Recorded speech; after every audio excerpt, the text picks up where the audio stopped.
Hey, everybody. Welcome into STL Sports Central presented by DraftKings. The crown is yours, and you are watching Domesticated Gamblers, your home for St. Louis sports gambling talk. I'm Eric Sontag, and I am joined by Shawn Surwillo and Tito Ulrich. We are recording this show on Friday, July 25th, so we'll be previewing this game tonight and the rest of the weekend series with the Cardinals and Padres. St. Louis City SC back in action on Saturday night against Minnesota United. Also, we will continue our football season preview. Domesticated Gambler is going to be your home for football betting talk all season long here on STL Sports Central. And today we're going to give our picks for the awards like NFL MVP, Offensive Player of the Year, things like that. These are all things you can bet right now on DraftKings. So we'll let you know where we recommend putting your money. We'll also have our best bets brought to you by Pretzel Boys. And how would you like some free pretzels?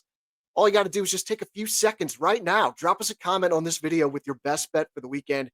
Could be any play across sports. If you were the first person to comment and your bet hits, you win a $20 gift card from Pretzel Boys. The Godson was able to bring it home last week with his best bet.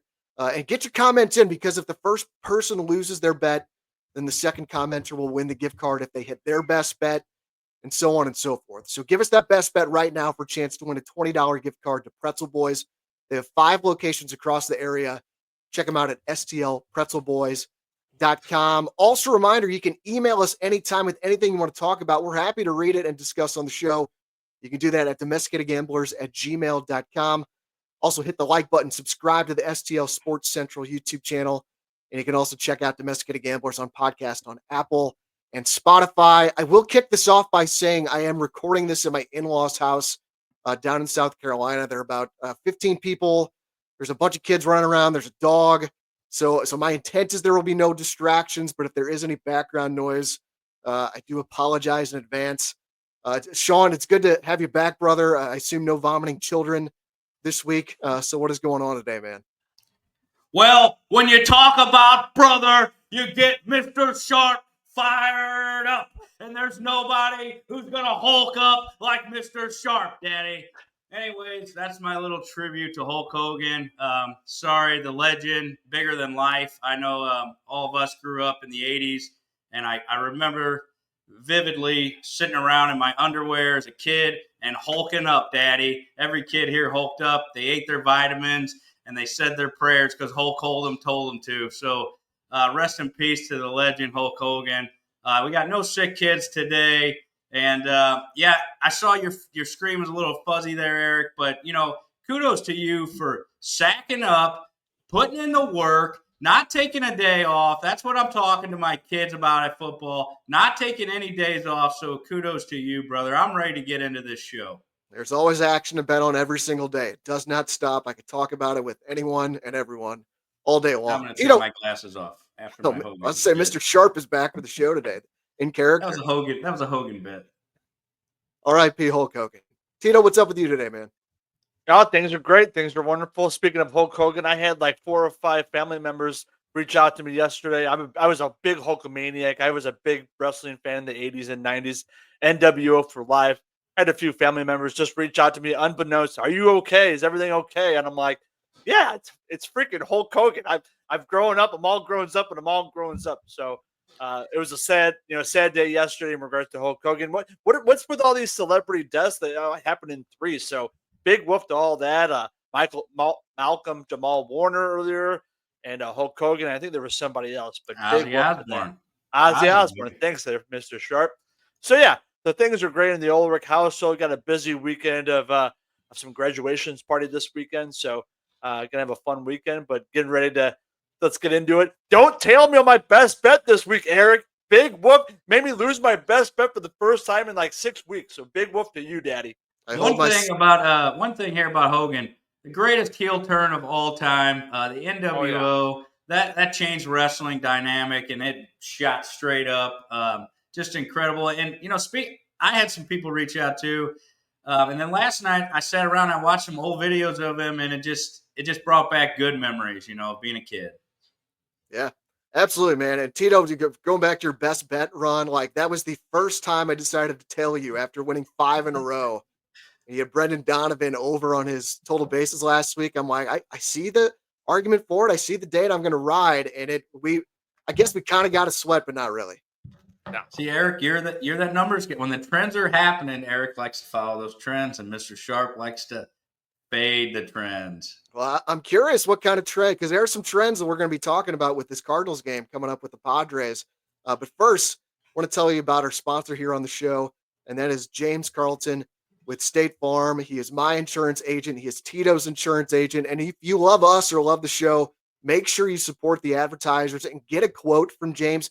And even if you don't love us, you're just watching the show anyway, I'm telling you, like, straight up, you are doing yourself a disservice if you do not get a quote from James Carlton. First of all, like, at a time when most things are more expensive than they used to be, your home and auto insurance does not have to be that way. Like, this is no joke. I got a renewal notice from my old agent.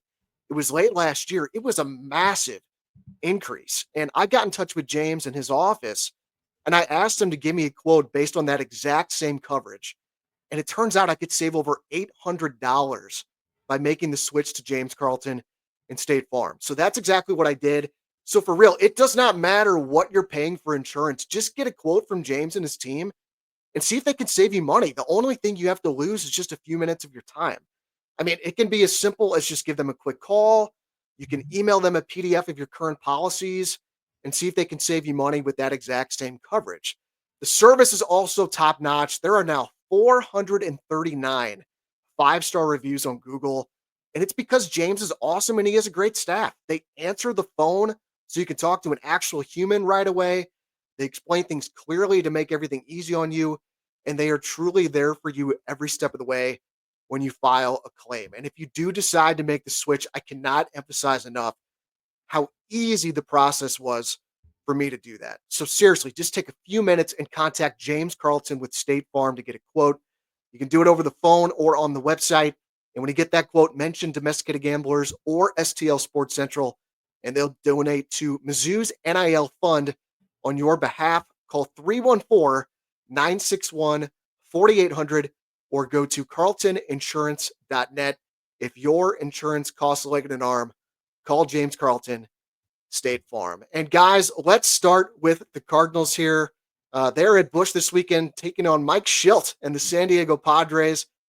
Nice win for the Redbirds last night. They pull within 2.5 games of the Padres for the last wild card spot, but they're also still chasing two other teams as well in the Giants and the Reds, and that complicates matters. So I really think this is it right here. Like, if the Cardinals don't win this series, I think they're going to end up selling off some pieces next week. They may end up doing it anyway. And honestly, like, I think it's a shame because I really think this team has been totally done in by John Mozeliak in the front office. I really think what we have here this season is a pretty good team that has just been completely failed by a front office that refused to address the pitching issues before it was too late. And specifically, I'm talking about Eric Fedde. Like, we had talked on the show since April about this terrible strikeout to walk ratio that he had. Like, him getting blown up was inevitable. And when everyone saw it that Fedde had nothing, they just still continued to roll him out there. And so I really think it just boils down to this, that the Cardinals have a 5-15 record in Fedde starts this season. Say the Cardinals had another pitcher make those starts and they just went 10-10. So just average. Their record would be 58-46, and they'd currently have a wild card spot.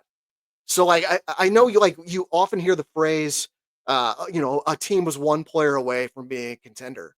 I think that's what this Cardinals team is this season. And that player was just a subtraction of Eric Fedde and replacing him with an average pitcher. But instead, Mo waited too long, and now the season's probably done for unless they get super hot these next few days before the deadline. So just, Tito, before we get into the weekend with the Padres, just like give me your reaction to everything that has transpired with this team here over the last few weeks. You want to talk about having something on a silver platter. You had control going into the second half of the season, and you get swept. You get swept by the damn Arizona Diamondbacks, and then you only get one win against the Colorado Rockies, and a start where Michael McGreevy actually pitches lights out. And the fact is that you have a team that had it, and then they just came out totally lackluster. I don't know what was said. I don't know what was done. But the fact is that when you came in and and you get swept by the Arizona Diamondbacks, there's no room for hope in that capacity. And Eric Fetty didn't start any of those games, okay? So the fact that people want to pin it on Mozeliak and say he kind of drug his feet, I'm not the biggest Mozeliak fan. I wish they would have brought up Michael McGreevy a long time ago, but this goes a lot deeper than Eric Fetty, in my opinion. The fact is, this was supposed to be a rebuilding year. They've kind of overachieved for the first half of the season. They've got some young talent that people should be excited about, and we shouldn't necessarily be worried about the postseason at this point. It's over related to that. I told you guys earlier this week, I don't necessarily know if that over 75.5 wins is. I think that's back into play. So we'll see where it goes over the next several weeks, but I expect them to sell a lot of pieces. I expect them to have a lot more younger talent. I'm excited to see Michael McGreevy get the pitch the second half of the season now. But yeah, big woof to how they started the second half of this season. It's just completely unacceptable. John, what's your take on all this?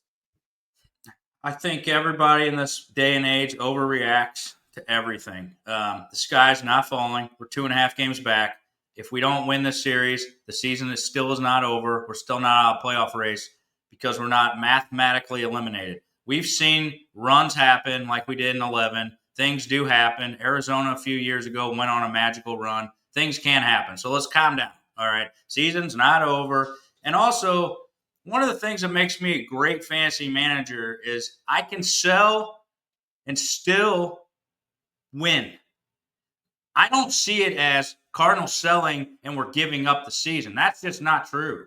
We can still sell Nolan Arenado, replace him with JJ, slide down him into third, put JJ at second, and that's a win. Our team's better. JJ's more athletic. He can steal bases. He's got a good on base. He's got a good bat. So it's not necessarily, we're selling, season's done. I don't believe in that.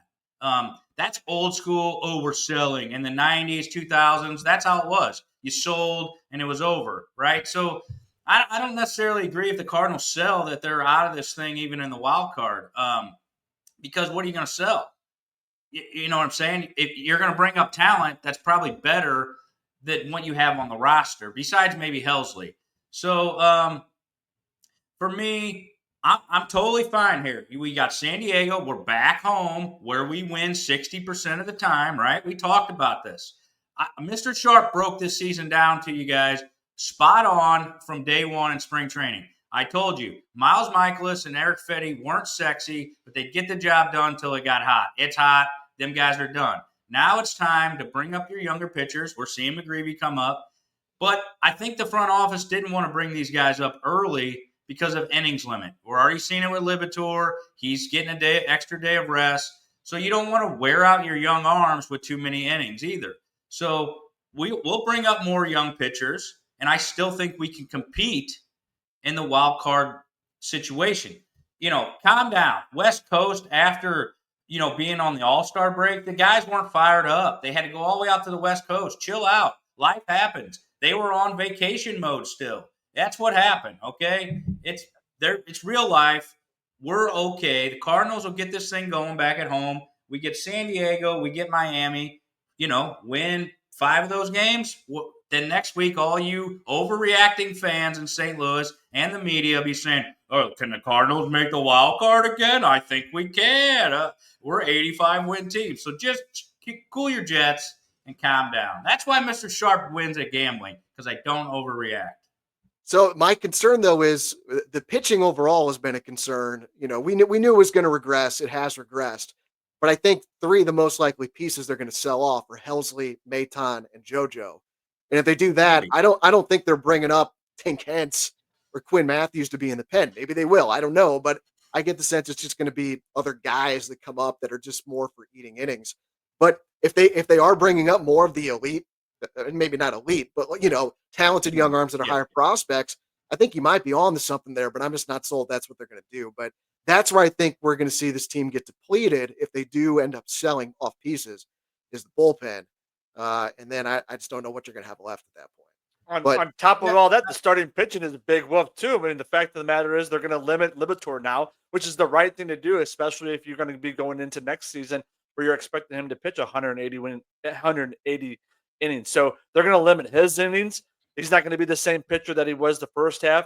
You still got Miles Michaelis around. You got Michael McGreevy. He's kind of pitched above and beyond. So hopefully he can keep up the stats. Sonny Gray's been trending way down in his last 2 starts. So there's a lot of reason to be pessimistic. So you're drinking the Kool-Aid after one damn win against the damn San Diego Padres, and now you're ready to say, oh, only 2.5 back. Big whoop to all that. No, you're wrong.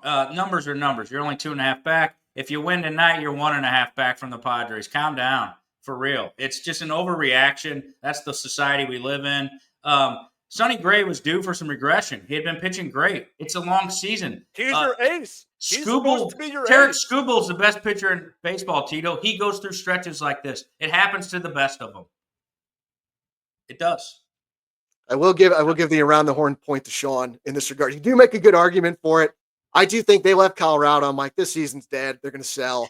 But then when you really look at it, like if they win 3 out of 4 sweep, which I do think is unlikely, but it's certainly possible, especially after winning the opener, I do think that changes the conversation. Like I mentioned at the top too, you got 2 other teams you're chasing with Cincinnati and San Francisco as well. So you don't automatically, if you sweep the Padres, you're ahead of them, but you still are a good chance you're still behind. So, but let's talk about this Friday game and the rest of the series with the Padres.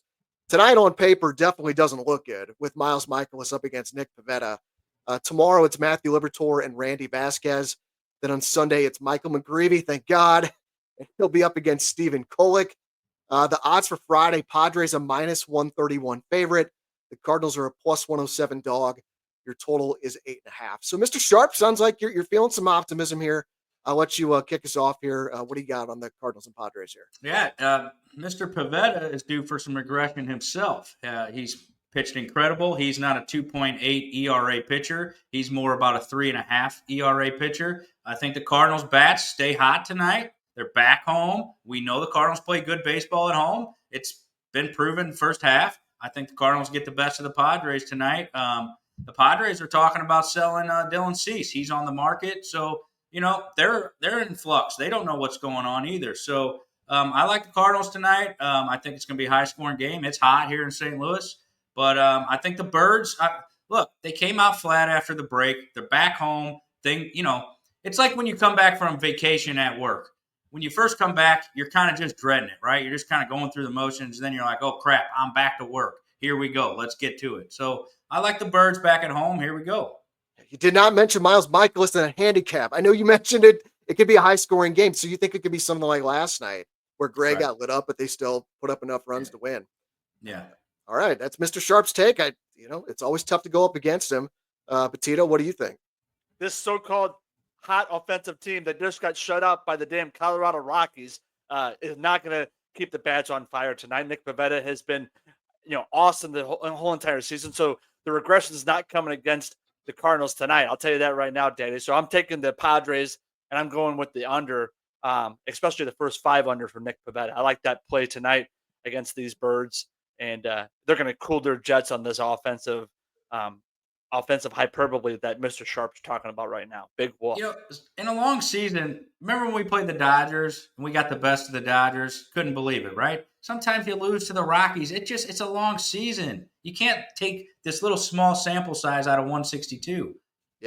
Yeah, no, you're right. And the Padres are in a bit of a slump right now, too. They're not exactly hot right now. They've dropped 3 in a row. But I'm with Tito. I actually have bet the Padres already. And my main thing is just Michaelis. And I know we've talked about this, but he can do some of this Houdini stuff against bad lineups where he can keep them off balance. But this is certainly not a bad lineup.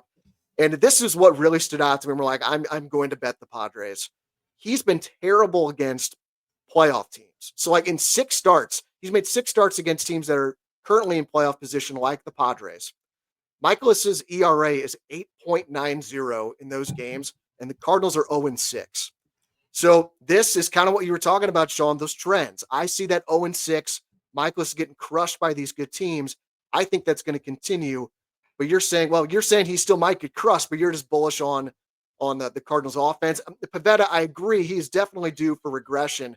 But I also think this is a guy that has had really good stuff for a really long time. And I think he's now finally put it together this season. He's always been a high strikeout guy. He's had really good stuff, and now he's on a good team, and he's 10-2 with a 2.81 ERA, and just on an absolute heater. So over his last 5 starts, he's pitched 31 in the third innings. He's given up 2 runs, 2 earned runs. His Right. ERA So is .57. So what's he's due? due. What's due? Right. So I guess, Shawn, like we say, when you're hot sometimes, but then also regression is going to happen. Is that just a gut thing for you when you feel that way, or how do you kind of tell the difference of, well, he's due to bounce back, but when you're hot, you're hot. It's a tough call a lot of times, but I think your experience helps you in a lot of those cases. I really wanted Nick Pivetta in fantasy this year because the ballpark change for him helped him in San Diego. That was a good move for him for his career. I'm not sure what his numbers are on the road, but I just think it's so hot here tonight. You get the ball up in the air, that ball's going to travel. And the Cardinals are pretty good against right-handed pitching. So that's where I'm looking at this thing as I think he's due for some regression. Birds got, Tito can say the bat's not hot. They looked good last night, and they're back home. They're feeling good. That's what matters, right? They're back home. This is a team that plays good baseball at home. We've seen it all season. We really have. So there's my gut feeling. That's what has my logic here with the Cardinals winning tonight. And it's the boys know in the dugout, it's do or die. They know it's okay. After the little West Coast, we had a bad road trip. Well, here we go. We got to get going. Cardinals 30-20 at Busch, 60% on the button. And Nick Pivetta at home this year, 2.07 ERA, on the road, 3.78. So solid, but not elite. I don't know. Mr. Sharp makes a really good case. It's already in pocket for me. There's nothing I can do about it. I'm on the Padres on the money line at -131. You could also take the Padres -1 at -101 if you want to be a little bit more conservative. But Mr. Sharp's on plus money on the Redbirds. Tito, has he convinced you at all? I mean, my bed's already been made, but I probably would pass at this point if I hadn't already made the bet. When you're hot, you're hot, and when you're not, you're not. And then, if that logic rang true 100% of the time, Eric Fetty would have pitched a lot better eventually, but he didn't. He kept on getting worse. So I don't understand the logic. I still like my play. I still think that Padres get it done. I would expect maybe at the very best 1 win out of the series for the rest of the series. Maybe. So I can already tell you, we're going to disagree on the next game. I already know. Well, Saturday and Sunday, like, definitely feel better about your chances with Liberatore and McGreevy than I do tonight. I would imagine the Cardinals win 1 of Saturday and Sunday, but I don't have great confidence about that. So I think probably a pass for me Saturday and Sunday. Vasquez and Kolick, they're not anything special. I think those games are kind of toss-ups. But so, Shawn, tell me, what do you think about Saturday? Liberatore first start out of the break after kind of this little reset portion that he's had here to rest. You think he might be a little rusty? Yes, sir. I don't like him. You see this a lot. When pitchers sit out that long, they're rusty. They're not sharp. And he's not a proven vet. It'd be different if Max Scherzer needed 10 days of rest back in his prime. So I don't like the Birds on Saturday at all. I think Libby comes out. He's rusty. He probably walks a few too many batters. And he can't walk batters. He has to be pinpoint. If he walks batters, he gets in a lot of trouble because he's not a big strikeout guy. Tito, any take on Saturday or Sunday? Yep, not a fan of either one of those matchups. So I think that you either win today or maybe Sunday, but I don't think Saturday is the right play. So I do think we get a split here, so the Cardinals don't gain any ground. That's what I think is the most likely thing to happen. And then I think the selling off some pieces, especially the bullpen, is going to happen. Shawn, you think Birds 3 out of 4? Is that where you're going? Yeah, I think the Birds get it done tonight, and then I think Sunday they get it done. And I think Nolan Arenado ends up in New York in the Yankees. If you're going to find out who Nolan Arenado is, a man. Does he want to stick around here and not move because there's no trade and just cash his paycheck, or does he want to go chase a title? We'll see what he's all about. Man, it's going to be very intriguing next week here with the Cardinals because it's a lot of important decisions, future of this organization. A lot of it's going to be determined here within the next 6 days or so. So a lot of action here that we're talking about with the Cardinals this weekend, and you can get plenty of baseball action this weekend. And the simplest way to do that is by downloading DraftKings Pick 6. So it's a lot of fun. It's super easy. All you got to do is just pick 2 or more players and choose if they'll have more or less of a stat. So for here Friday, I'd be looking real hard at some Yankees hitters because they have some great history against the Philly starter tonight, Taijuan Walker. Our old buddy Paul Goldschmidt's hitting .385 with the homer and 13 career bats against Walker. Jazz Chisholm hitting .467 in 15 at bats against Walker. And Aaron Judge is a good bet to go deep tonight. I believe he homered last night, and he has 4 home runs in just 13 career at bats against Taijuan Walker. Would also be fading Rockies hitters tonight. It's the first game after a homestand at Coors Field, which is just a classic spot in sports gambling where the Rockies really tend to struggle in that first game on the road. That's the kind of stuff you can do with DraftKings Pick 6.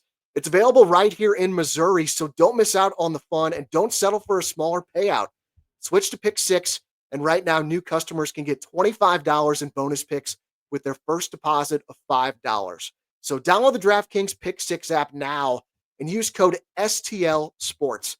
That's code STL Sports for new customers to get $25 in bonus picks with their first deposit of $5.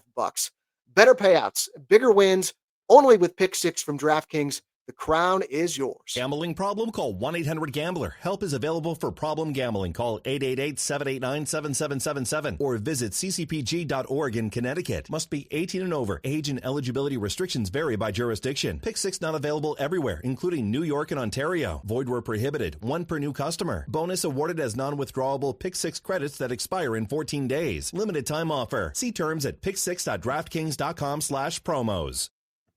All right, guys, let's talk St. Louis City SC. And yeah, go ahead, John. 1 second. Yep. We talked about the Brewers winning the Central, and we got them at plus 550. They are in first place in the Central now. So kudos to you, Eric, on that one. I followed you. Yep, that bet's in pocket as well. We're rooting on those Texas Rangers as well. I believe they're only a game and a half out of the wild card. So sure. futures bets looking good. Wilson Contreras homered again last night. He's at 14. He's on pace for, I believe, 21 and a half. We need over 19 and a half to cash that one. So futures bets, something I really love and something I typically do very well at.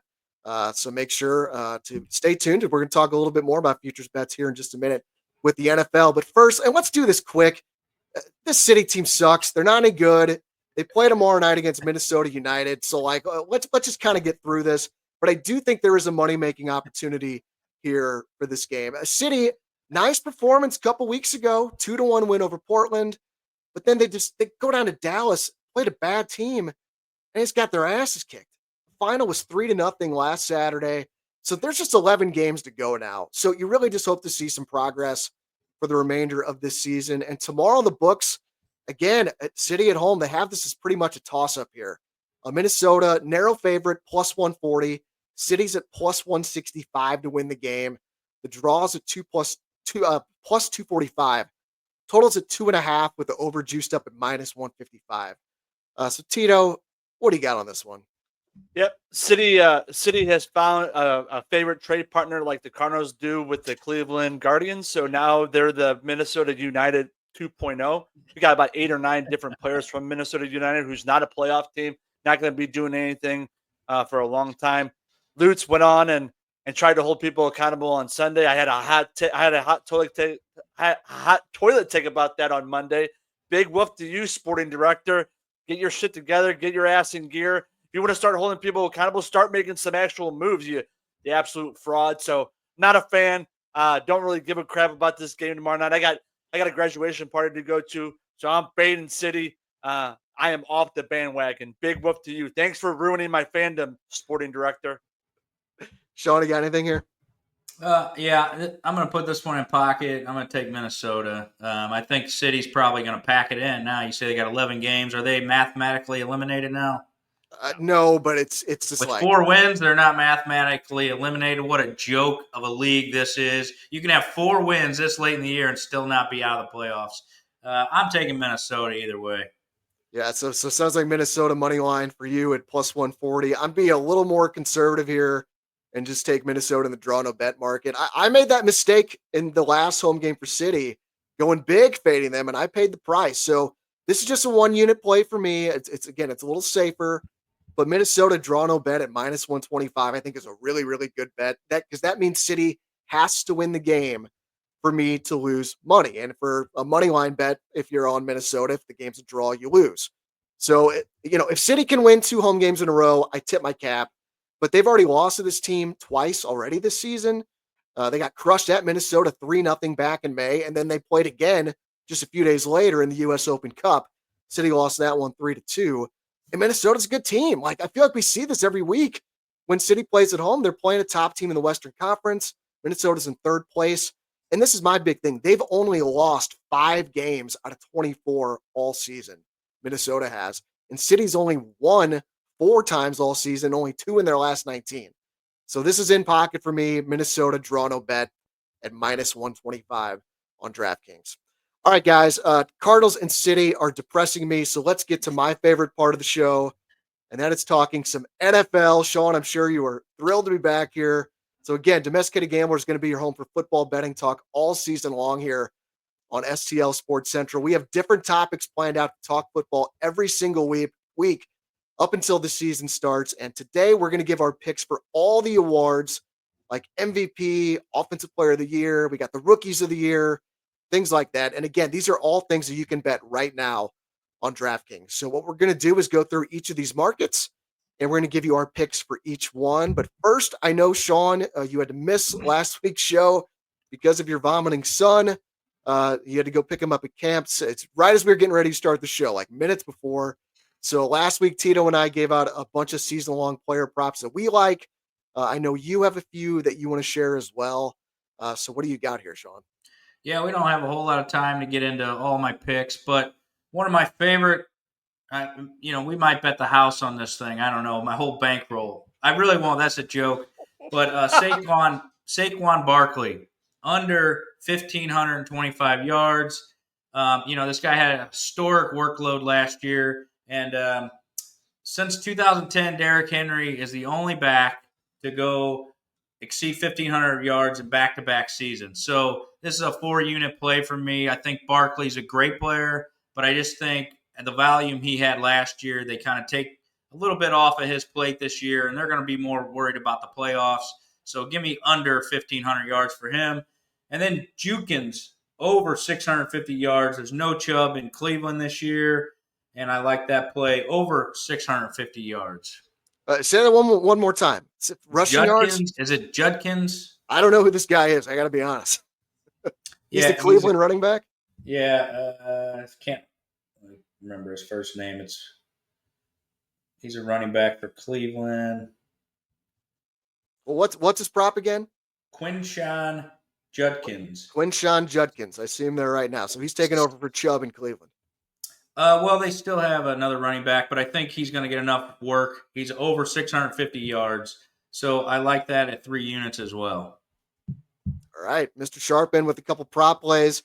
We're going to talk about. He was a second-round running back Cleveland drafted. All right. I'm in, man. I trust your research. Yeah, definitely really I got to do more research on the Cleveland dude, but Barkley play, that gets a full-hearted endorsement for me. We're going to talk about him here in just a second as he's the favorite for the Offensive Player of the Year. I guess Shawn will not be taking Saquon Barkley, but let's get started with the award picks. And obviously the big one is for NFL MVP. You got a clear top 5 in this market. Lamar and Josh Allen are the co-favorites at plus 550. Joe Burrow's next up at plus 650. Mahomes is plus 700. And Jaden Daniels is at plus 750 on DraftKings. Everyone else is 17-1 or bigger. So there really is a clear top 5 there. Tito, what do you think here? You got one of those 5 or are you taking a lottery ticket on somebody? No, I got one of these 5. I asked my son, Ben, and he loves Joe Burrow's swag. So I'm going to take Joe Burrow in this market. He's got too many offensive weapons. And after the performance last year by the Cincinnati Bengals, I think they have a bounce back year. I think they make a big run. So I'm going to go with Joe Burrow at plus 650 for the MVP. All right. Shawn, what do you got? I'm going to go with Bijan Robinson. I think he's the best player in football. I think he's the best running back in football. Arthur Smith didn't know how to use this guy a couple years ago, but now he's got a new quarterback. I like Atlanta's team context a lot, and I think Bijan's in for a big, big year, and I love him at plus 1,500. So you were looking at Offensive Player of the Year, I got to imagine, because he's plus 10,000 to win the MVP. Offense. Oh, we're MVP. We're MVP. Sorry, yes. I had these mixed up. Sorry. Yeah, MVP, I'm going Patty Mahomes. Sorry. Okay. Yeah, that's what I figured. I don't know when the last time a running back won the MVP. Yeah. But no, I could definitely buy Bijan for offensive. Sorry, I have the MVP and offensive player in the wrong spots here. No, you're good. Yeah, I think there are other markets where a lottery ticket play makes more sense, but this is definitely not the place to do it. It's usually going to be one of those elite quarterbacks. I'm going to take Josh Allen to win back-to-back MVPs here, and I think the difference maker is the Bills' schedule. They are the favorite to have the most wins in the NFL, and that's in large part because they have the 23rd easiest schedule based on last year's records. That's the easiest schedule of any playoff team from last season. So I just think like if they're going to be the number one seed in the AFC and they have the best record in football, I just think it's very likely Josh is going to win the MVP. So I know he's the co-favorite here, but at plus 550, it's not like you're laying terrible odds. I think he's definitely worth the bet there at plus 550. Offensive player of the Don't year. call him Josh. Call him Josh Allen. You're not a name on first name basis with this guy. Big wolf. I'm a Bills guy. I can call him Josh. Press for time. Saquon Barkley, the favorite for offensive player of the year at plus 650. He won it last season. We know Shawn is not going with Saquon. Sounds like he's going with Bijan, who I believe is the first running back taken in fantasy drafts right now for the most part. I've seen a fantasy process. It has him listed as the number 2 draft pick in all of fantasy football behind Jamar Chase in PPR league. So Bijan, I definitely see it. I love him. I love the price here. Michael Penix Jr. is a baller. We saw it late last year. So I think team context, Penix Jr. opens up a lot of holes for Bijan, and he has a big season. Yep. Tito, who you got picked out here? Yeah, for this one, I talked candidly. I talked magically about him last week. I love Justin Jefferson in this market right here. I think the quarterback, forget the quarterback, J.J. McCarthy, I think he's going to have a big year. So give me a Justin Jefferson at plus 1,700 for offensive player of the year. Boy, we're on different pages. I am down on JJ this year. Oh, wow. Now, looking forward to talking about it. I'm going to be talking about JJ here in just a little bit as well. I'm going a little bit even deeper at lottery ticket for you guys for offensive player of the year. I talked about the Bills schedule with the MVP. Another team with an easy schedule is the San Francisco 49ers. They're favored to win the division. And again, that's in large part because their schedule, it's the easiest in the NFL based on last season's records. And that's why I know just last season's records, but I just think Christian McCaffrey should not be plus 2,200 in this market. I think that's really good value at 22-1. He won this award just 2 years ago. And I know he has injury risk, but like that's baked into this number at plus 2,200. And I also think his injury issues are a little bit overblown. Like he's played 8 seasons in the NFL. He's played a full season in 5 of them. So it's not like he's missing time every year. It's usually like these catastrophic injuries where he misses a huge chunk like last season where he only played 4 games. So I just think this could be another smash season for him here if he stays healthy with the schedule. The reports out of camp early sound great so far. So just at plus 2,200, I think it's definitely worth a sprinkle. Can you endorse that one, Shawn? Yeah, I do. He's going to get a lot of work early. If you look at the Niners roster right now, I think Juwan Jennings is their number 1 wide receiver. So I'm worried about the Niners, how their offense is going to look early in the season, but they will rely on Christian early because I think they pupped Purcell. There's a couple other guys banged up. So Brandon Ayuk's not ready to go. So, you're looking at Juwan Jennings as your number 1. But Shanahan does a great job with those route trees. So, yeah, McCaffrey will get a lot of touches, but I do believe he has arthritis in that tendonitis, right? Not that I've seen. That story last year. I thought that's what they said. Yeah, I'm not sure. All the reports out of camp so far say he just looks phenomenal. And again, it's like best shape. It's a great price.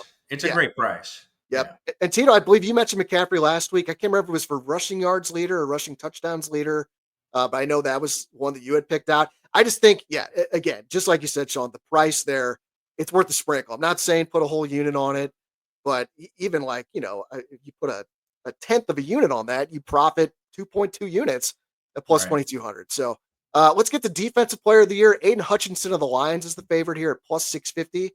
Tito, what do you think? Yeah, that's where I'm going with this one. I think Aiden Hutchinson's going to come with a vengeance this year after getting hurt last year. So I like the Lions a lot. I think Aiden Hutchinson is going to come back with the big defensive player of the year. Shawn, I know you're down on the Lions this year, right? Yeah, I think they're losing Ben Johnson, back-to-back years, making a deep run in the playoffs. That just takes a toll on a football team. I do like Aiden Hutchinson, but, he got hurt last year pretty bad. So I don't know. Could he win comeback player of the year and defensive player of the year? Because that's probably, if he wins defensive player of the year, he's going to win comeback player of the year. So for me, I got Max Crosby at 1,600. you remember Legion of the Boom? Who was their coach? Pete Carroll. Pete Carroll's walking into Vegas. So I think Pete Carroll can unlock another level for this guy. He's already an incredible player. So give me Max Crosby. Yeah, could definitely see that. He was on my short list of consideration, but I'm going Micah Parsons of the Cowboys at plus 750. He reminds me of like Adam Wainwright with the Cy Young, where he's always up there, but he doesn't win it. He's finished in the top 3 for this award each of the last 3 seasons, but again, has never won it. So I think he's due. He had 12 sacks last year, just 13 games, and he missed 4 games because of injury. And he was on pace to finish second in the league in sacks if he stayed healthy. So give me Micah Parsons at plus 750. I know he wants to get paid too right now. I think he was taking some shots at Jerry Jones and some quotes yesterday, which I always love to see. So I'll be rooting for Micah Parsons this year to bring that one home. Let's get to the rookies. Offensive Rookie of the Year. Full disclosure, I made one NFL award bet last season. It was Jaden Daniels to win this award at plus 550. I went back to and looked that up. It was plus 550. He was a heavy underdog behind Caleb Williams, but I cashed that bet. So I'm looking to go back to back here. So I'll go first. I don't want to be a hero here. Like Ashton Genty's the favorite at plus 275. I talked on the show last week. I thought he was a good value play to lead the NFL in rushing yards. So he's an automatic bet for me here to win this. Again, Offensive Rookie of the Year. But I'm also going to sprinkle a half unit as well on Omarion Hampton, the running back for the Chargers at plus 750. We know Harbaugh loves to run the ball. Their plan this year was to do it with Hampton and Najee Harris. Najee Harris, I don't know if you saw this. He's got like this cryptic eye injury from a fireworks incident this summer, and there's like no timeline of when he gets back. There's talk of like he can't like have like good peripheral vision, which like you're screwed if you're a running back with that. So like Hampton was a stud at North Carolina, like over 3,000 rushing yards over the last 2 seasons. He catches a lot of passes as well. So like I think definitely have the favorite here with Genty, but I think have a little bit of action on Omarion Hampton at plus 750 here. Tito, where are you going for Offensive Rookie of the Year? I don't know if Mr. Sharp's going to like this one or not, but I like Matthew Golden as a lottery ticket play here with plus 2,500 as Offensive Player of the Year. This kid had it at Texas. Hopefully Jordan Love can stay healthy and sling the ball over to him. And they don't run the ball so damn often that Matt LaFleur likes to do. So give me Matthew Golden at plus 2,500 as a lottery ticket play here. I like Matthew Golden, but the Packers are like the St. Louis Cardinals. They're cheap. They like to push the ball around to all the receivers so they don't have to pay them high dollars. So I don't think they're going to feed them enough. You know what I'm saying? They like to keep the ball here and there, and it's to keep the numbers down so they don't have to pay them money. That's all it is. It's a cheap organization. You as an owner better hold them accountable. I got owner tickets. I might be going down there to watch the stockholder meetings. We'll see.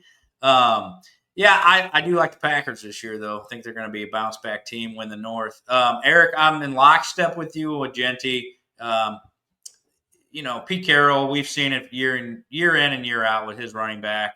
And Genty's a special kind of player. So, I'm number 8 in our league. I'm looking at Genty at number 8 already. Give me Genty at plus 250. That's what I got it. You said 275. Yeah, it moved up this morning to plus 275 on DraftKings. Yeah. Okay. All right. Yeah. The Pete Carroll factor with them together, I just think it's a smash spot for Genty as a rookie. But I really hope Tito hits his, because if he does, the Packers are probably going to the Super Bowl. Yeah. I think he's going to be a good fantasy pick in mid to late rounds, I think, for the Packers. But I think that's another one of those teams. I think you're right. It's kind of like the sum is greater than the individual parts. With Josh Jacobs, I looked up his rushing yards, and it's only 1,050, which is pretty low. But because I was looking at fading him because all the work he got last year, like Tito said, they just ran the damn ball so much. It was great. I love running the ball, but I was looking to fade his number, but at 1,050, that's a little too low.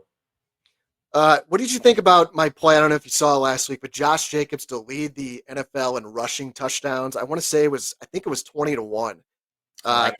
He finished 1 away from being tying for the league lead last season. Do you think the Packers are going to continue? I don't want to turn this into a Packers podcast, but do you think, are they going to continue to pound the rock this year? Is that going to be the focus? Or do you think it's going to be more of a well-balanced attack with Love slinging it around too? They're going to want Love to sling it around this year and get the offense, the passing game going. He was banged up pretty bad last year, but Matt LaFleur loves to run the ball, and if Love's slinging the ball, I can see big gaps, big holes for Josh Jacobs and a lot of touchdowns. I like the odds there a lot. I did watch. Yeah, I thought the value was just crazy on that. Defensive Rookie of the Year, Abdul Carter, the Giants linebacker, who was the number 3 pick in the draft, is a heavy favorite here. Again, relatively speaking, we're not talking minus money. He's plus 225 to win Defensive Rookie of the Year. Shawn, who are you targeting here? Give me Mr. Two-Way. Give me Travis Hunter at plus 750. Duval, as Liam Cohen says, or whatever. Duval. I like Hunter. I think he gets a couple picks this year. He's got the big name. I think he takes this one home. Yeah, he's moved up to plus 1,000 this morning to win Defensive Rookie of the Year on DraftKings. Yeah, I think it's just going to be, and we'll see it play out in camp, just how much work he's going to get. I think Cohen's an offensive coach, offensive-minded guy, so I think he's going to want Hunter out there on offense as much as possible. So it'll just be curious to see what they do with Hunter. But dude is a special, special talent for sure. Tito, who did you have picked out here? I got this linebacker from UCLA in Denver. It reminds me of Bill Romanowski. What's his name? Carson Schlesinger or something like that. It's a lottery ticket play at plus 4,000. His high tackles kind of controls the middle of the field. So I think with that Mile High Stadium, you can see a lot of tackles being made by this guy flying all around the field. Yeah, Denver. It's a good pick, Tito. Sean Payton's defense definitely highlights that position at that linebacker. I like that. Yeah. I think that's a good one too. Denver defense, not high on Bo Nix this year, but Denver defense I think should definitely be a strong point for them. So I like the trend here. I saw that 5 of the last 6 winners of Defensive Rookie of the Year have been edge rushers. So I was looking at, different options out here, and there's this Mike Green on the Ravens at plus 1,200. This dude was supposed to be a first-round pick, but he fell to round 2 because he had some sexual assault allegations. Ravens checked him out. They're good with him. And this is a guy who led college football with 17 sacks last season, and he ranked second with 22.5 tackles for loss. I know he's playing for Marshall. It's not like he's playing for Georgia, but this dude has tons of talent, and now he's on a great team. Probably going to be a lot of favorable game scripts where he can just get after the quarterback. So I think he can rack up some big numbers for the Ravens. So definitely like having something on Mike Green. He's at plus 1,200. He's the 4th favorite on DraftKings. A very interesting market here. A comeback player of the year. You mentioned Aiden Hutchinson earlier. He and Dak are I guess I could say Dak Prescott. I'm not on a first name basis with Dak, I guess, Tito, right? So Aiden Hutchinson and Dak Prescott are the co-favorites at plus 250. A lot of very intriguing options here. Tito, do you have your player picked out for comeback player of the year? I do. It's someone that you mentioned earlier, someone I talked about last week. I like Christian McCaffrey in this market at plus 350. So that's where I'm going. I think he has a big year, and I can see him winning the comeback player of the year. Yeah, I love McCaffrey here as well at plus 350, but I also want a little something on J.J. McCarthy at plus 850. And I want to hear your retort, Sean. I'll make my case. And Tito, you raved about this guy last week, and I agree with you. And my main thing is it's just the system he's going to. I mean, Sam Darnold turned into a great quarterback in that system last year until the last couple weeks where he turned back into a pumpkin. But if Darnold can put up big numbers, I think McCarthy can do the same. He's coming from a pro-style offense at Michigan. I think this dude is going to be not really struck by the bright lights of the NFL. I definitely think at plus 850, he is worth a sprinkle. So tell me why you were not high on J.J. McCarthy. I'm very interested to hear this. Well, he sat out all last year because of injury, and you need game reps. And this is a complex offense, but he did get to sit last year and learn the offense. That does give him a little bit of an advantage. But the game reps, So for me, I just think it's not a great year for the Vikings. They overachieved last year. Me and Eric were both on the Rams in that playoff game, easy cash. So I just think the Vikings take a step back. The league, I think figures them out a little bit. And I think JJ struggles a little bit. I think he's going to be able to run and make plays, and he'll put up great fantasy numbers. But I just think overall, the team context, the Vikings win 9 to 10 games.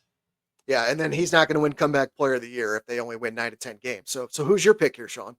Dak Prescott. I do like the Cowboys a little bit this year. I've talked about it. Dak's the big name in the market. Everybody's seen Dak snap his ankle. I think Dak has a pretty good year, gets 4,000 yards. I think he can, even if the Cowboys win 8 or 9 games, it's Dak. He's going to win the award. Yep. Woof. Both the I know. big takes on both of those takes. Comeback player of the year for a rookie who didn't play last year. He shouldn't be comeback player. Even if he has a great year, he can't be comeback player of the year. And anything with Brian Schottenheimer, or what's his name? Who's the head coach of the damn? Yeah, big whoop to that guy. That guy's an absolute fraud. Dak is going to have a terrible year. He got paid. That's all he's worried about. He ain't worried about winning championships at this point. They brought in Pickens. They got CD Lamb. This is going to be a better team than you think. The Schottenheimer hiring was super puzzling when I saw that. I think a lot of that is my Rams bias, just with having him here. Was the OC for a few years when it was just just dreadful. I don't know, but I mean, if JJ McCarthy's not eligible for Rookie of the Year, he can be comeback player of the year, Tito. He should be eligible for Rookie of the Year. He didn't play a single snap last year. He shouldn't be comeback player of the year. Around the horn point goes to you. That makes total sense. That makes total sense. Very logical. Again, Tito's always known for his logic. Last market we're going to cover here is for Coach of the Year. 2 clear favorites in this market. Mike Vrabel of the Patriots is plus 600. Ben Johnson of the Bears is plus 700. Everyone else is 12-1 or bigger. I think this could be an interesting lottery ticket type market as well. I have one picked out, but Shawn, I'll let you go first. Who's your pick for Coach of the Year? Yeah, this is always a tough market. Just throw a dart at it kind of thing. Ben Johnson, I don't love the Bears his first year. For me, it's going to sound a little crazy, but I can't get the odds here. Who do you got picked out? I'll find it for you. Carnell for Carolina. I think Carolina is going to be a better team this year. I think they got an 8-9 win team, maybe 10 if they're lucky. Carolina Panthers, people are sleeping on them. They finished the season very, very good last year. Sorry, my phone. Dave Canales? I don't even know how to mispronounce it. Hold on. You can go ahead and go. Brilliant stuff here. Tremendous. Very good. Very good. Dave Canales, if that's how you say his name, is plus 1,600 to be the Coach of the Year on DraftKings. He's the 6th favorite, and he is indeed the Carolina Panthers football coach. I am not high on the Panthers this year, which is why I did not know how to pronounce his name. But Tito, who do you got here? What an absolute woof. That's terrible. I like D'Amico Ryans here. I think they make a big run. They got the quarterback. They got the running back. He knows how to craft the defense. So I like D'Amico Ryans at plus 6,000 as a lottery ticket play here. I think the Texans surprise some people, and they may make a run to the AFC Championship game, Daddy. But to be candid with the audience, I will not be betting Coach of the Year. I don't like that market at all. Yeah, it is more like a scratcher's ticket, I feel like. D'Amico Ryans, I feel like it's not going to matter. I mean, maybe they're like the number 1 seed in the AFC, but like they're a playoff team. Like that's not usually who wins Coach of the Year. They can win the division. It doesn't matter. And what they do in the playoffs doesn't matter because the voting is done before the playoffs. So D'Amico Ryans is only 2 coaches have worse odds to win Coach of the Year, and it's Andy Reid and Nick Sirianni, who, those teams could go 17-0. I don't think Andy Reid or Nick Sirianni would be winning Coach of the Year because this is a narrative type award. And this is kind of the one award I feel like more than any other. It's kind of like what the media finds as the best story. And that's why Vrabel and Johnson are the trendy picks, because if one of those teams makes the playoffs, that coach is going to win. But just like the AFC is so strong. So I don't think the Patriots are going to get in. And the NFC North is very difficult. So I'll believe the Bears being a playoff team when I see it. So the coach I've picked out, usually the narrative is a team that was bad last year that turns things around and turns into a great team. Why is Kyle Shanahan of the Niners at plus 2,000? Like that, I think that's crazy good value. I talked about the Niners and that easy schedule. They were a last place team last year. I think people forget that they were 6-11 in 2024. So if they win the division, if they challenge for the number 1 seed in the NFC with that easy schedule, I think there's a really good narrative there about them going from worst to first. So what's wrong with my take there? They have no wide receivers. You got to throw the ball eventually. Everyone's banged up. It's a banged up team. It's an old team. Fred Warner's old. Everybody's old in that team. I don't see it at all. No. And with the narrative, they have an easy schedule. They'll get 9 wins because it's an easy schedule, but I don't see them being number 1 seed. And last year there was a bunch of excuses built in. They lost Christian McCaffrey. It wasn't because of Kyle Shanahan not being a really good coach. So the narrative with him, I would buy the narrative with the Vrabel or with the Ben Johnson because the teams have been terrible. But with the Niners, they went to the Super Bowl recently. So Kyle Shanahan's already considered as like a really good coach. They would, to your point in regards to D'Amico Ryans, like they'd have to win 15 or 16 games, I think, for him to really have legitimate chance at that. And that's why I'm wondering if that's why he's priced so low, is people aren't going to buy the narrative that the Niners do bounce back and win the division. Right. They're like, well, they're supposed to do that anyway. Where with the Texans, like they already won it last year. I mean, the Niners would literally be going from worst to first in the division. For to me, it's almost just like a price thing because I'm looking right now at the odds to be the number one seed in the NFC. The Eagles are the favorite at plus 350. The Niners are next up. They're ahead of Detroit. They're ahead of Washington. So I'm just saying if the Niners are the second favorite to be the number one seed in the NFC, then I think Kyle Shanahan should be priced up much lower than plus 2,000. He should be up more closer, probably plus 1,200 or something. So it's more of a price thing for me that if the Niners are going to be good, as the odds maker suggests, I think there's some value. Yeah, I see that, but I think the Rams are going to get the best of the West. I hate to say that. That team's loaded. They were coming on last year. They were one possession game from beating the Eagles. Yeah, I don't think the Niners are in the same league as the Rams. And I like the Carolina Panthers. People think I'm nuts, but this is going to be a lot better team this year. So I think that narrative can really work in the media. Yeah, we do see a lot of turnover in the NFC South in terms of division winners year over year. So I know some people were throwing darts in Carolina to win the division last year, and that blew up in their faces. But, you can make an argument for pretty much any team in the NFC South outside of New Orleans. And I think I could, I could buy that for a Archie division winner Manning. this year. Yeah, sucky for Archie or something like that. I don't know what they're going to go with. But, well, that's our NFL talk for this week. Make sure to catch our show next week. We're going to go through the win totals for all the teams in the AFC.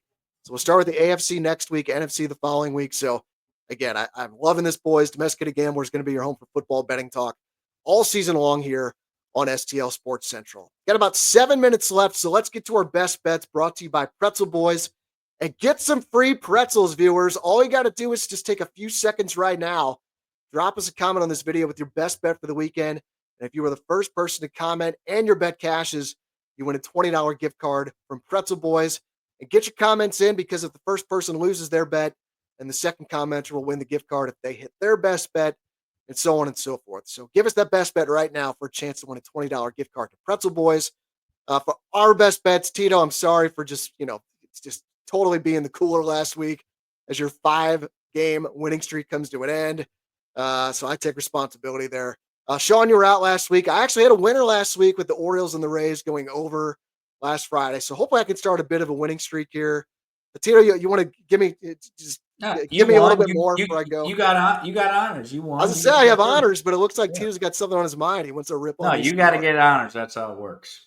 Yeah, what a big wolf. It wasn't Tito's analysis. It wasn't Tito drinking the Cardinal Kool-Aid. It was damn Eric and being the damn cooler. So big wolf. I'll tell you this week, and then I'll cool you off this week. How about that? Well, I've already mentioned my best bet because I looked and I have some baseball plays I feel good about, but I cannot find anything I like better than fading City. If we're talking about a best bet, the bet you have the most confidence in, it's Minnesota draw no bet at minus 125 against St. Louis City SC. I don't want to overthink this. City has to win the game in order for me to lose this bet.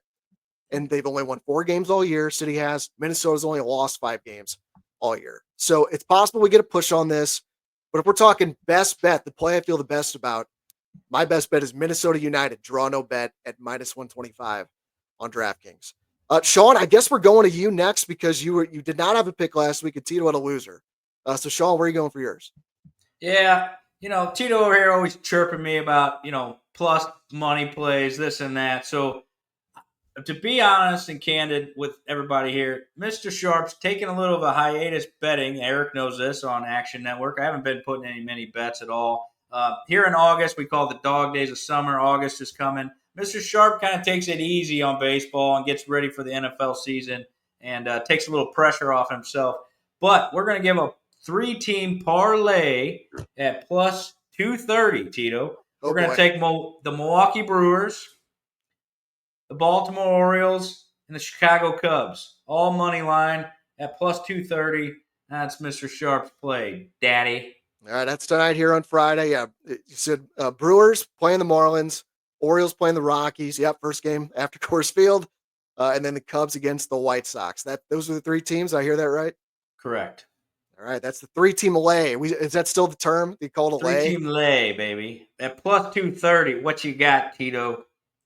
What a big degenerate play. Big parlay for your best bet. Big wolf. What a terrible pick that is. I will plus not be betting that. Daddy. I don't give a damn about if it's plus 230 or if it's plus 3,000. That's a terrible play. You're going to get burned by one of those games. Those are all super square plays. The only reason you're getting plus money is because plus it's 230, Daddy. I don't care. Numbers are 230, same difference. Big wolf. I'll tell you right now. You want a best bet? You want my best bet? Well, I'll tell you right now. We gotta go. Sean's gonna love my best bet. I'm going with Nick Kurtz. He's gonna have 2 or more total bases. This guy's been on fire since the All-Star break, folks. I mean, this guy is batting .500. He's got 4 home runs. He's got an OPS over 1. And against Jason Alexander, when the hell did Jason Alexander stop acting? And why the hell is he now a fucking pitcher for Major League Baseball? Well, anyway, I digress. Nick Kurtz, 4 for 7 with 3 doubles against this broad of a pitcher. So give me Nick Kurtz, 3 or more total bases, plus 190 on DraftKings, Daddy. Say that one more time. I got to hear that best bet. 3 or more total bases, and what was the price? 3 or more total bases, plus 190. Wow. All right. Don't put your voodoo magic on my AL Rookie Player of the Year. What the hell are you talking about? What the hell are you talking about? I won 5 in a row before this fraud Eric started tailing me. So my plays are on point and in sharp. And if he has a terrible game, guess what? That helps Tito out with fantasy baseball standings. I'll tell you that right now, Daddy. A couple of weeks ago, Mr. Sharp put in Nick Kurtz to win American League Rookie of the Year at plus 212, and that's looking damn good right now. He's now the favorite to win Rookie of the Year. Best player in baseball, and since the All-Star break.